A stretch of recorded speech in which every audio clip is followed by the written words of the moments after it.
예, 반갑습니다. 예, 계시록 3장 4절 말씀으로 흰옷 입은 자에 대해서 좀 말씀드립니다. 예, 사덕교회에 흰옷 입은 자가 있는데 주께서 말씀하시기를 그 옷을 더럽히지 아니한 자는 합당한 자이기 때문에 나와 함께 다니리라 말씀했습니다.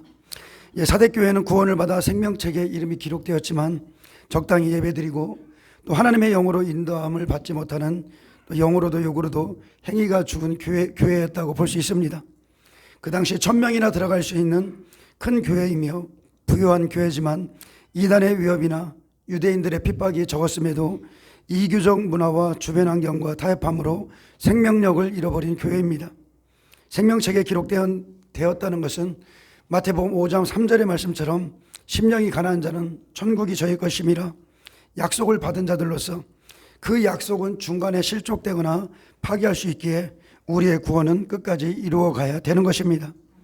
주님께서 말씀하시기를 내가 내 행위를 아는데 너는 살았다 하는 이름은 가졌으나 실상은 죽은 자다. 너는 행위가 죽은 자요 아니라고 평안하고 일락을 좋아하되 이제 일깨어 그 남은 바 죽게 된 것을 굳건하게 하라. 사대교회는 그냥 교회만 왔다 갔다 하면서 예배드리는 그런 교회의 모습이고요.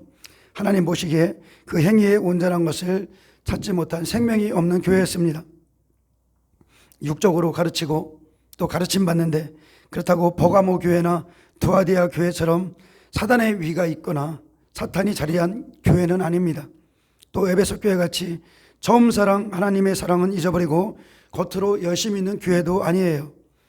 구원을 받은 후 생명책 외에 또 행위책 외에 행위책에 인정받을 만한 것이 없는 교회며 성령은 임했어도 기름 준비는 부족한 곳이 사대교회입니다.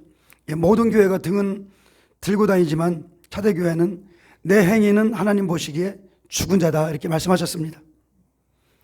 무섭지 않습니까? 내 행위는 죽은 자다. 기름을 준비하지 못하고 삶의 열매를 내지 못한 교회, 주님이 회개를 촉구하는 교회가 사대교회입니다. 그러나 사대교회 안에서도 흰옷을 입은 자가 있습니다. 교회의 상태는, 영적인 상태는 하나님이 보시기에 죽은 교회인데 그 안에 진실한 자가 있다는 거예요. 순결하고 영적으로 깨어있는 자가 있습니다. 세상의 환난 가운데서도 뽑아낼 자가 있다는 거죠. 그래서 멸망을 보지 않고 데려갈 자가 그 중에서 사대교회 안에도 있습니다. 그래서 저는 이 시대에 교회의 문제 때문에 방황하면서 집에서 예배드리는 분들 저는 그거 옳지 않다 보고 어쨌든 간에 여러분이 하나님 앞에 행위가 바르면 어디에 계시든지 어느 교회에 있든지 하나님은 흰옷 입은 자를 다 살피고 계신다는 거예요. 그래서 하나님 앞에 하나님의 전에서 예배하는 것이 더 옳다고 생각합니다. 오늘 본문 4절에 보면 그러나 사대의 그 옷을 더럽히지 아니한 자 몇 명이 내게 있어 흰옷을 입고 나와 함께 다니리니 그들은 합당한 자인 영구라. 가장 중요한 건 이겁니다. 내가 주님 보시기에 합당해야 돼요. 지금 제가 늘 강조하는 것은 마지막 때다 마지막 때다. 그러면서 마지막 때의 소식을 들은 분들이 이리저리 많이 이렇게 돌아다니거나 아니면 집에서 예배 드리시는 분들이 있는데 그것보다 더 중요한 것은요, 합당한 자가 돼야 되는 겁니다. 주님 보시기에 합당해야 돼요. 흰옷을 입어야 됩니다. 그것은 흰옷은 뭐예요? 성도의 옳은 행실이죠. 회개해야 됩니다. 회개하고 옳은 행실을 가져야 돼요. 사대교회가 다 죽은 자가 아니라 그 중에 옷을 더럽히지 않은 자들이 몇이 있었습니다. 하나님은 자신의 교회, 자신의 신부에 대해 너무나 자세히 알고 계십니다. 그들 중에도 몇 명은 믿음의 옷을 더럽히지 아니하고 구원의 옷을 입은 자요 죽은 자 가운데 깨어있는 자들이 있습니다. 우리가 주목할 것은 사대교회 성도들이 살았다 하는 이름만 가졌을 뿐 대부분 주님 보시기에 죽은 자라는 것입니다. 우리가 하나님을 사랑하고 5에서 10계명을 지키는 것은 구원받을 자들이 마땅히 해야 될 행위이며 흰옷입니다. 흰옷을 입고 나와 함께 다니리니 그들은 합당한 자이기 때문이다. 첫 번째 하나님 사랑, 두 번째가 이웃사랑이죠. 이 두 가지는 항상 함께합니다. 누가 합당한 자예요? 행위가 살아있는 자예요. 행위. 말이 아닙니다. 삶의 행위가 하나님 보시기에 살아있는 자가 흰옷을 입은 자입니다. 우리는 하나님을 알지 못하기 때문에 아는 만큼 행할 수 있습니다. 그래서 우리는 하나님을 알아야 돼요. 하나님을 안다는 것은 그분이 우리에게 준 말씀을 아는 겁니다. 말씀을 알아야 말씀대로 우리가 순종할 수 있습니다. 빌립보서 3장 3절에 보면 하나님의 성령으로 봉사하며 그리스도 예수로 자랑하고 육체를 신뢰하지 아니하는 우리가 곧 할례 당이라. 그래서 성령으로 봉사하고 오직 예수로 자랑하며 육체를 신뢰하지 않고 오른손이 한 것을 왼손이 모르게 하는 삶, 그들이 구원의 옷을 입은 자입니다. 사대교회 속에 나올 수 있는 최상의 믿음은 어린아이의 믿음을 지나서 흰옷을 입을 수 있는 믿음입니다. 그것도 이기는 자에게. 여기에서 주는 흰옷은요, 여러분 그냥 무슨 흰옷이냐면 그들 생명책에서 이름이 지어지지 않는 그런 흰옷이에요. 흰옷에서 종류가 있습니다. 이기는 자에게, 그것도 이기는 자에게 주는 것이고, 그렇게 그런 교회 안에서도 흰옷을 입은 자, 그들은 30배의 믿음을 가진 자죠. 그들에게 주는 것이고, 그들이 받을 수 있는 선물은 다른 게 아니에요. 생명책에서 그 이름이 지어지지 않는 겁니다. 30배의 믿음이에요. 30배.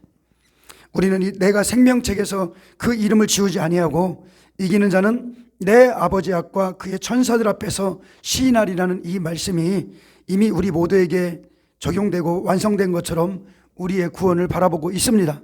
그러나 실상은 그렇지 않다는 거예요. 우리는 다 구원받을 거야, 이렇게 생각하시는 분들이 많은데 그렇지는 않습니다. 이기는 자, 이 교회 안에서는 이기는 자에게 생명책에서 내가 네 이름을 지우지 않겠다 했습니다. 믿음으로 이기지 않으면 얼마든지 생명책에서 지워질 수 있습니다. 그래서 우리는 반드시 이 시대에 이기는 자가 되어야 됩니다. 신천지가 말하는 이기는 자가 아니라 우리가 믿음으로 이겨야 돼요. 우리는 우리 자신을 살펴봐야 됩니다. 나의 영적인 상태, 내 믿음의 진단을 해야 돼요. 나는 사대 교인들처럼 멸망할 자인가? 생명책에서 지어질 수 있는 자인가? 흰옷을 입고 있는가? 수시로 점검해야 됩니다. 그래서 성령이 우리 안에 깊이 머무르고 있으면 조금만 죄에도 우리는 굉장한 찔림을 받습니다. 근데 성령님이 우리를 터치 안 하시면 무엇을 회개해야 될지조차 몰라요. 회개할 거리가 떠오르지가 않습니다. 열왕기상 14장 1절에서 6절을 보면요, 여로보암에게 속한 자들 중에서 다 죽이지 않고 그중 흰옷 입은 자, 의로운 자 한 명을 건지시고 심판하는 것을 볼 수 있습니다. 여로보암의 집중에 이스라엘의 하나님을 향하여 선한 뜻을 품은 아비야 한 아들만 묘실에 들어갔다, 이렇게 기록되어 있어요. 악인의 무리에 그가 있었습니다. 그런데 악인의 무리에 그가 있었어도 한 사람의 의인을 주님은 알고 계십니다. 묘실에 들어갔다는 것은 예수님 오시기 전에 하나님의 뜻대로 산자들이 들어가는 곳이고, 예수님이 십자가에 달리시고 무덤 문이 열리고 죽은 자가 일어난 것처럼 그들이 낙원에 들어간 것을 의미하고 있습니다. 구원받고 죽은 영혼이 부활을 기다리는 곳이 낙원이고, 구약에서는 그냥 묘실에 들어갔다, 선조들의 열조의 무덤에 들어갔다, 그렇게 표현합니다. 그래서 불신 영혼들, 예수 믿지 않고 죽은 자가 죽어서 부활을 기다리는 곳은 음부죠. 음부입니다. 누가복음 16장 19절에 31절에 부자와 나사로가 있는 곳이고, 계시록 20장 17절에 백보자 심판 때 낙원에서 천국으로 옮겨가는 생명의 부활이 있습니다. 그리고 음부에서 지옥 불못으로 던져지는 사망의 부활도 있습니다. 열왕기상 14장 1에서 16절에 보면 여로보암이 나오는데, 여로보암은 범죄의 대명사죠. 여로보암의 길로 행하였더라. 아주 범죄의 대명사입니다.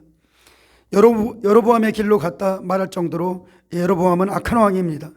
그가 자기 아들이 병들자 선지자 아이야를 찾아가는 것은 솔로몬 때에 그에게 10지파의 왕이 될 것이란 좋은 예언을 기억하고 다시 그에게 가고 있지만, 그는 하나님 앞에 율법을 어기고 산당을 지어 우상을 숭배하게 했고 비슷한 절기를 만들어서 예루살렘에서 하나님께 분향하지 못하도록 사람들의 발길을 돌린 자며, 보통 백성을 가지고 제사장으로 삼았고 제단에 올라서 금송아지에 자신이 제사를 드렸으며 그가 지은 산당의 제사장을 베델과 단에 세운 자입니다. 그는 하나님 보시기에 아주 악한 자입니다. 그런 그가 자기의 아들 아비야가 병들자 어쩔 수 없이 자기 아내를 변장시켜 선지자에게 보냅니다. 이미 하나님의 사랑은 저버렸음에도 하나님의 말씀을 듣고자 하나님의 사람에게 나갈 때 여러 가지를 준비시켜 보냅니다. 하나님의 진노를 본인이 사고 있으면서도 이제는 다급해지자 하나님께 변장하고 물어보러 가는 것입니다. 이 시대도 같은 일은 반복되죠. 죄를 버리지 않으면서 하나님을 대적하고 있으면서 우상을 숭배하고 있으면서 예언을 받으러 우상을 섬기듯 주의 종들에게 예언자에게 찾아가는 것을 봅니다. 그러나 하나님은 다 알고 계십니다. 하나님은 보고 계시고 그들에게 말씀합니다. 내 발이 성에 들어갈 때에 그 아이가 죽을지라 말씀했습니다. 왜 그 아이를 먼저 데려가시는가? 아비의 죄악이 자녀에게 내려갑니까? 예, 가문에 흐르는 저주도 있지만 마지막 심판의 때에는요, 아비의 죄악이 자녀에게 내려가지 않습니다. 그의 의로 사는 거예요. 그의 의. 근데 왜 그 아이를 먼저 데려가시는가? 왜 저렇게 선한 사람을 빨리 데려가시는가? 여러분 궁금하시죠? 왜 빨리 저렇게 죽는가? 근데 그거는 하나님의 은혜 가운데 있는 겁니다. 그것조차도 하나님의 은혜 가운데 있어요.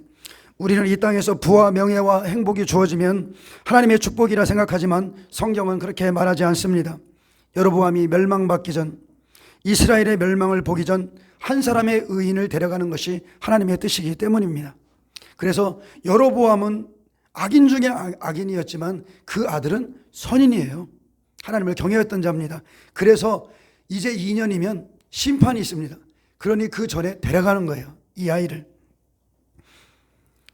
여로보암이 멸망받기 전에, 이스라엘의 멸망을 보기 전 한 사람의 의인을 데려가시는 것이 하나님의 뜻입니다.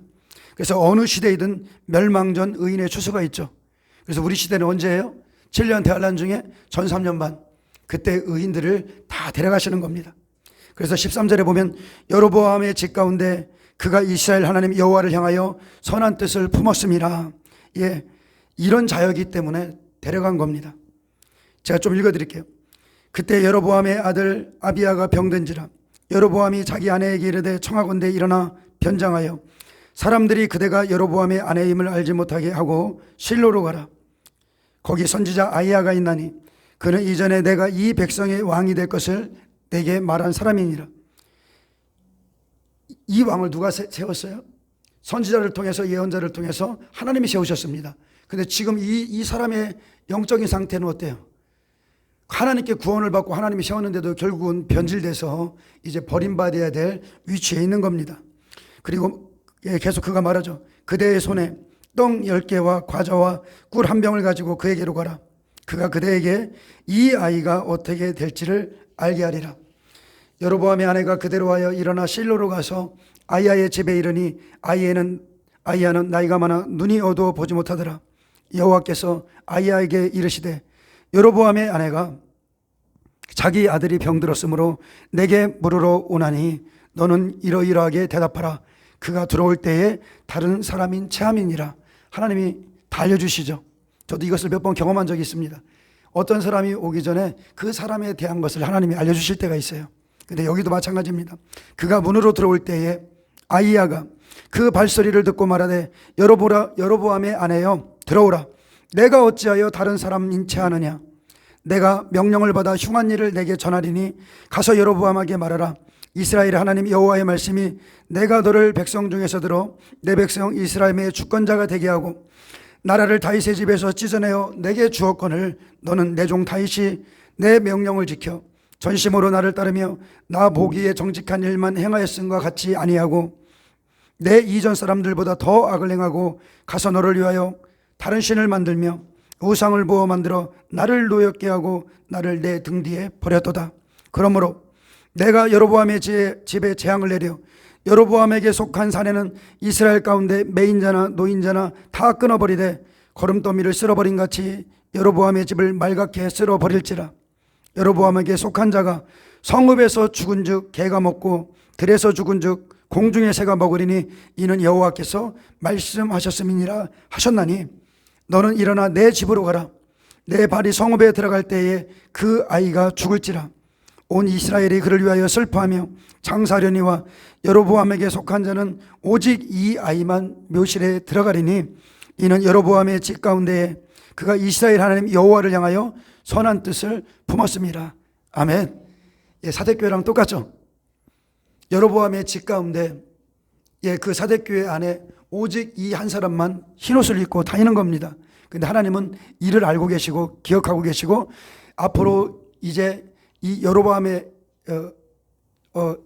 이스라엘과 유다를 심판하기 전에 그것을 보지 않고 이 하나님을 경외했던 이 사람을 데려가시는 거예요. 여호와께서 이스라엘에서 이스라엘 위에 한 왕을 일으키신즉 그가 그날에 여로보암의 집을 끊어버리리라. 언제냐 하니 곧 이제라. 여호와께서 이스라엘을 쳐서 물에서 흔들리는 갈대같이 되게 하시고 이스라엘을 그의 조상들에게 주신 이 좋은 땅에서 뽑아 그들을 강 너머로 흩으시리니 그들이 아세라상을 만들어 여호와를 진노하게 하였음이니라. 여호와께서 여로보암의 죄로 말미암아 이스라엘을 버리시리니 이는 그도 범죄하고 이스라엘로 범죄하게 하였음이니라 하니라. 아멘. 여기는 이제 왕이 백성들을 범죄하게 하잖아요. 이것은 우리 시대로 따지면 종으로 보시면 됩니다. 종들이 성도들을 범죄하게 만듭니다. 그래서 구원이 무엇인가? 사람들이 생각하는 구원은 영적으로 또는 이 땅에서 잘 되는 것까지의 범주를 포함하고 있는데 병들어 죽었다고 다 죄인이 아니고 하나님이 먼저 데려가신다고 다 죄인이 아닙니다. 그래서 여러분은 우리 삶에 우리가 견딜 수 없는 어떤 그런 슬픔을 당할지라도 그것이 죄 때문에라고 생각하지 마세요. 그가 의인이기 때문에, 그가 우리 시대에 환난을 견딜 수 없는 하나님의 백성이기 때문에 미리 데려가는 경우가 참 많습니다. 실제적으로 저희 집에서 제가 경험도 했고요. 그의 믿음은 환난을 통과할 수 없는 믿음이기 때문에 내가 그를 지금 데려간다, 그렇게 말씀하셨습니다. 그래서 병들어 죽거나 하나님이 먼저 데려가신다고 죄인이 아니에요. 하나님은 여로보암의 집을 다 끊어버리기 전에 이스라엘을 심판하시기 전에 의인을 데려갔습니다. 열왕기하 23장에 요시야 왕이 나옵니다. 요시야 왕은 하나님의 성전에서 발견한 언약책의 말씀을 모든 무리에게 읽어 지키게 하고 왕이 단위에 서서 여호와 앞에서 언약을 세우되 모든 백성이 다 그 언약을 따르게 했습니다. 이방 예배를 다 없앴고 산당과 바알과 아세라상을 부수고 베들에 세운 산당도 부수고 유월절을 지키게 했습니다. 신접한 자, 점쟁이, 드라빔, 우상과 모든 가증한 것을 제하고 성전에서 발견한 책에 기록된 율법의 말씀을 이루려고 요시야 왕이 그 시대에 대개혁을 했습니다. 요시야 같이 모든 율법을 따라 여호와께로 돌이킨 왕이 없었습니다. 그렇지만 요시야가 성전을 정돈하기를 마친 후에 므낫세로 인해 여호와께서 유다를 향하여 진노를 내리시기로 결정하셨고 예루살렘의 성전을 버리리라 결정하셨습니다. 요시야는 전쟁의 날 애굽 왕의 활 쏘는 자에게 맞아 죽게 됐는데 왜 이런 죽음을 의인이 겪어야 되는가? 왜 의인이 이런 죽음을 당해야만 되는가? 요시야 왕도 유다의 멸망을 보지 않도록 데려가신 것입니다. 바벨론으로 끌려가는 멸망을 보지 않고 하나님이 사랑하시기 때문에 데려가신 거예요. 그래서 이게 좀 아이러니하죠. 근데 이게 하나님의 은혜입니다. 저 솔직히 말해서 하나님이 오늘이라도 데려가면 저는 너무너무 좋은 사람이에요. 하나님이 저를 의인이라고 봐주셔서 오늘이라도 데려가신다면 저는 참 너무나 좋습니다. 주님은요, 심판 전에 의인을 데려가십니다. 그래서 우리가 늘 말하지만은 일곱째 나팔, 환난을 감해주는 시간, 그 마지막 하나님의 비밀 그 일곱째 마지막 나팔이 울릴 때에 하나님이 자기의 모든 의인들을 데려가시는 거예요. 100배 데려가죠. 휴거자 데려가죠. 60배 천년왕국으로 들어가도록 예비처를 옮겨주시죠. 남은 30배 순교함으로 그들의 영혼도 다 데려가십니다. 데려가시자마자 무슨 일이 있어요? 이 땅에 남아있는 악인들에게 이제 대접 심판을 시작하시는 겁니다. 그래서 하나님은 정말로 하나님이 사랑하시는 자가 그 극심한 심판을 받지 않고 견딜 수 없는 심판을 받지 않도록 다 데려가십니다. 그래서 계시록은 우리 시대의 모습이고 이제 다가올 시대의 환난 안에 겪어야 될 사건을 기록해 놓은 책입니다. 모든 사람은 죽음을 맞이합니다. 그리고 한번 죽는 것은 사람에게 정하신 것이고 그 후에는 심판이 있습니다. 그래서 개인적인 죽음을 미리 맞이할 수도 있고 마지막 때 또한 환난을 겪는다면 그 전에 우리에게 하나님이 사랑하시는 자들에게 구원의 날을 감해 주셔서 믿음의 첫 열매로 대접재앙에 가기 전에 우리를 구원해 내실 것입니다. 그래서 대접재앙에 들어가기 전에 우리는 순교와 부활, 휴거, 그것이 하나님의 우리를 보호하시는 보호하심이에요. 우리의 생각과는 조금 다를 수도 있겠지만 어쨌든 간에 하나님이 의인들을 다 지켜보시고 사랑하고 계신다는 겁니다. 그래서 우리가 이 마지막 시대에 준비할 건 다른 게 아니에요. 내가 순결하고 내가 의인이 돼야 됩니다. 하나님이 보시기에 합당한 자가 되면 그가 어디에 있든지 다 구원하세요. 예수님의 말씀대로 그날을 감해주지 아니하면 구원받을 육체가 하나 없다 했습니다. 그래서 환난을 감해주는 시간이 있죠. 그래서 7년 환난이 있게 되면 전 3년 반 1260일은 알곡을 추수하는 시간이고 그 나머지 후 3년 반 42달은 가라지를 추수하는 시간으로 모든 사람이 대접재앙에 넘어갑니다. 믿음의 사람을 추수하고 난 이후에 대접재앙은 사람이 견딜 수 없는 환난의 시간입니다. 환난 중에 대환난이죠. 후 3년 반은 대환난이에요. 완전한 종말의 시간입니다. 그래서 심판 전에 노아와 그의 가정을 구별하셨고 롯의 가정을 구별하셨지만 그들도 방주에서 소돔성에서 나오는 과정 중에 많은 환난을 통과했습니다.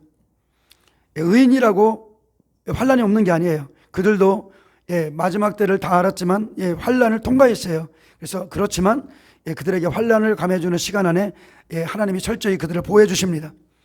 다니엘 12장 12절에 보면 매일 드리는 제사를 피하며 멸망하게 할 가증한 것을 세울 때부터 1290일을 지낼 것이고 기다려서 1335일을 이르는 그 사람은 복이 있으리라 말합니다. 우리가 견뎌야 될 시간은 여기까지입니다. 이 이후에도 이 땅에 남아있다면 우리는 대접재앙에 넘어갈 사람이에요. 악인인 겁니다. 그래서 우리가 의인이라면 이 전 3년 반 이때를 기다리셔야 돼요. 그래서 누가 복이 있는가? 전 3년 반 1260일과 환난을 감해주는 75일의 시간을 포함해서 1335일 안에 휴거와 부활의 영광에 들어가는 자가 복이 있습니다. 일곱째 나팔 전에 이 일이 다 일어나고 우리는 다가올 시대를 알고 준비해야 됩니다. 이미 여러분이 많이 들으셔서 또 이 들은 말씀은 우리의 영이죠. 영이 돼서 우리 안에 같이 거합니다. 여러분 지금 죽은 자 같은 이름을 가지신 분이 있다면 깨어나시기를 바랍니다. 깨어서 구원의 옷을 입으세요. 흰 옷을 입으시기 바랍니다. 회개할 때마다 우리의 옷은 휘어집니다. 더러운 옷을 입고 있다면 벗으시고 행위의 온전함을 가지시길 바랍니다. 이건 입으로만 하는 게 아닙니다. 삶의 행위예요. 우리의 삶 가운데서 행위의 온전함이 있어야 됩니다. 우리는 죽은 자가 아닙니다. 그런 자가 아니라 예수님과 함께 다니는 자가 되시기를 축복합니다. 하나님 아버지 앞과 천사들 앞에서 예수님이 증거하시고 시인하며 끝까지 생명책에 기록된 이름을 가지시길 축복합니다. 한번 생각해 보세요. 하나님의 보호자 앞에서 천사들이 있는 곳에서 주님이 우리의 이름을 시인하고 이 사람이 나를 사랑했던 자다. 아버지, 저는 예전에 그런 생각을 좀 해본 적이 있었거든요. 어린 날 그냥 하나님이 이렇게 임재 가운데서 그런 장면을 좀 이렇게 보았던 것 같아요. 하나님의 보호자, 백보자 심판 앞에 있는데 예수님이 변호해 주는 거예요. 아버지, 이 사람은, 이 신부는 나를 위해 일생을 살았던 신부입니다. 나를 위해서 모든 고난을 견뎠던 신부입니다. 이러면서 하나님 아버지 앞에서 자기 옆에다 세워놓고 자기의 신부들을 변호하는 모습을 제가 예전에 한번 영으로 받은 적이 있는데 우리 주님은 그러실 겁니다. 주님과 함께 다니시는 자가 되길 축복합니다. 말씀을 뵙겠습니다. 사대의 그 옷을 더럽히지 아니한 자 몇 명이 내게 있어 흰 옷을 입고 나와 함께 다니리니 그들은 합당한 자인 영구라. 귀 있는 자는 성령이 교회들에게 하시는 말씀을 들을지어다. 여러분 오늘 이 말씀을 새기시고 우리가 이 마지막 때를 준비할 것은 다른 게 아닙니다. 행위의 온전함과 흰 옷을 입고 주님과 동행하는 자 되시기를 예수님의 이름으로 축복합니다. 그래서 우리를 죄에서 구원하신 주 예수 그리스도의 은혜와 하나님의 지극히 크신 사랑하심과 성령님의 내주 교통 인도하심이 하나님 앞에서 온전한 행위와 흰옷을 입고 함께 다니길 원하는 모든 성도님들에게 있기를 축복합니다. 기도하겠습니다. 주님 감사합니다. 어디에 가 있는 것이 중요한 것이 아니라 어디에 있든 행위의 온전함을 갖고 흰옷을 입고 예수님과 동행하는 자 다 되게 하여 주시옵소서. 그 일을 위해서 우리가 세워지기를 원합니다. 주님 마지막 때를 잘 준비하여서 주님이 기뻐하는 신부 다 되게 하여 주시옵소서. 감사하며 예수님의 이름으로 기도합니다. 아멘. 하나님 앞에